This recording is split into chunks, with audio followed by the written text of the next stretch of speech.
नागपूर शहरात नायलॉन मांसाच्या अवैध विक्री विरोधात पोलिसांनी मोठी कारवाई केली आहे।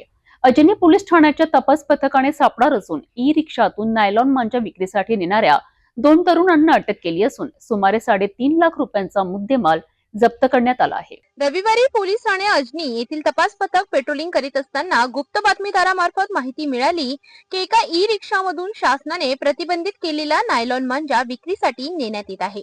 मिळालेल्या खात्रीशीर माहितीच्या आधारे अजनी पोलिसांनी रेल्वे स्टेशन कॅन्टीन पासून सुमारे 50 मीटर अंतरावर रेल्वे कॉलनी परिसरात सापळा रचला। संशयित ई रिक्षा क्रमांक MH49 CF1669 थांबवून पंचासमक्ष तपासणी केली असता रिक्षामधील बोरीतून 2 खरडा बॉक्स आढळून आले। या बॉक्स मध्ये मोनोकाइट फायटर लेबल असलेल्या शासनाने प्रतिबंधित नायलॉन मांजा एकूण 120 चक्क्या अंदाजे 1,20,000 रुपये किमतीचा मुद्देमाल सापडला। या तपासादरम्यान अटक करण्यात आलेल्या आरोपींमध्ये एहतेशाम खान सलीम खान वय वर्ष 19 राहणार संघर्ष नगर आणि मोहम्मद मेहबूब आलम मोहम्मद मुश्ताक शेख वय वर्ष 23 राहणार पार्वती नगर अशी आरोपींची नावे आहेत।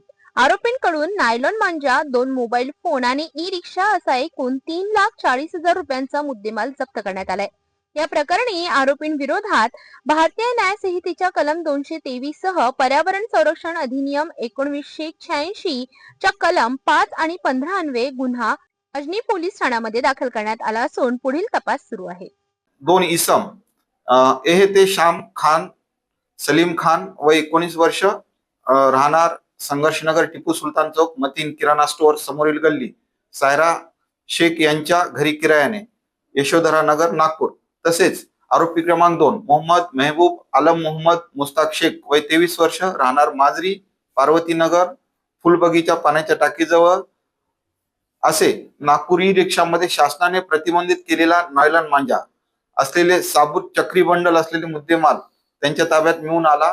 घटनास्थळी सदरचा प्रतिबंधित केलेल्या नायलॉन मांजाचे 120 साबूत चक्री बंडल, 1 ई रिक्षा, 2 मोबाईल असा एकूण 3,40,000 रुपयाचा मुद्देमाल त्यांच्या ताब्यामध्ये मिळून आलेला आहे। सदरच्या आरोपी यांच्याकडे सदरच्या बाबत माहिती घेऊन पुढील योग्य ते आम्ही तपासामध्ये निष्पन्न करून पुढची आम्ही कारवाई सदर अनुषंगाने अद्याप पावेतो। सदर बाबतची त्यांच्याकडे त्यांचे पूर्व पार्श्वभूमी जे गुन्हेगारीची आहे किंवा अशी विक्री करण्याबाबतची अद्याप प्राप्त झालेली नाही, तरी तपासामध्ये निष्पन्न होतात त्यांच्या विरोधात आम्ही योग्य ती कारवाई करत आहोत। नायलॉन मांजामुळे अनेक अपघात घडत असून मानवी जीवितासह पक्ष्यांनाही मोठा धोका निर्माण होत आहे।